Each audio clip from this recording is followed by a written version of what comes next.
আমি পুরা বিস্তারিত জানি না, কিন্তু এই পেশেন্টটার সাথে যে লোকজন আছে ওনারা অভিভাবকরা আছে, ওই অভিভাবকরা বলতেছে ওই যে শহরে কোন জায়গায় নাকি ক্লিনিকে চিকিৎসাধীন উনি ছিলেন, ইবনে সিনা, এখানে চিকিৎসাধীন ওই স্যাররা বলে দিছে যে আপনাদের রোগী উসমানী মেডিকেলে নিয়ে যান, আইসিইউতে সিট পাবেন।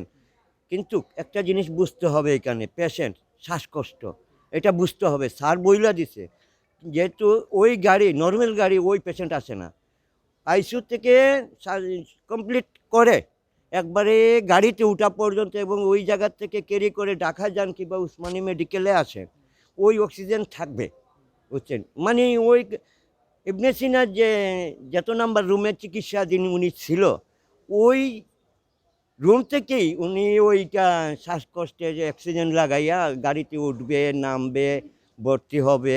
মানে ওনার মুখ থেকে যদি অক্সিজেনটা চলে যায় তাইলে ওনার যে কোনো সময় মৃত্যুবরণ হতে পারে। সে আলোকে স্যাররা এখান থেকে ইবনে সিনা থেকে ট্রান্সফার করে দিছে উসমানীতে, ওনাদের দায়িত্ব যেটা ছিল সেটা ওনারা বলে দিছে। কিন্তু ওই যে গাড়িটা, এটা হলো নর্মাল গাড়ি, আইসিইউ গাড়ি দেখেন আপনারা, ওই যে ব্রিটিশ অ্যাম্বাসেডার আছে, আরও উন্নত মানের আছে, অনেক যন্ত্রপাতি এইগুলো আছে গাড়িতে ফিটিং করা, বুঝছেন? সে আলোকে ওই ধরনের গাড়ি দিয়ে ওনারা ওই পেশেন্টটা নিয়ে আসাটা উচিত ছিল, বুঝছেন? যেহেতু অনেক সিলেট শহরে অনেক যানজট আছে, একসময় যত দ্রুত গতিতে অ্যাম্বুলেন্স চালিয়ে আসতে চেষ্টা করে, বুঝছেন?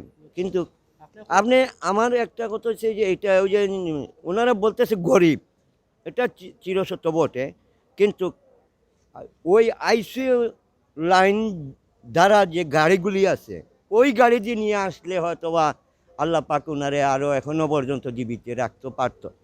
বুঝতেছি ওনারা অর্থহীন, ওই গাড়ি চালককে অনার্থক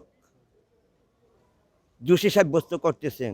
যখন করেন কথাবার্তা যদি কয় আমারও অ্যাক্সিডেন্ট লাগবে, আমার শ্রমিকদের, এটা বন্ধ করেন।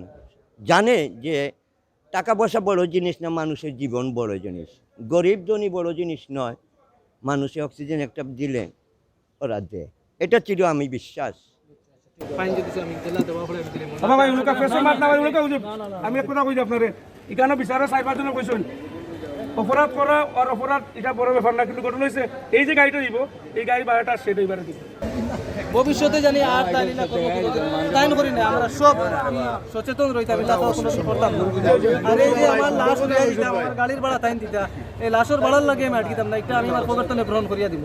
আর আপনারা হলে আমার বাড়ি লাগি দোয়া করতাম,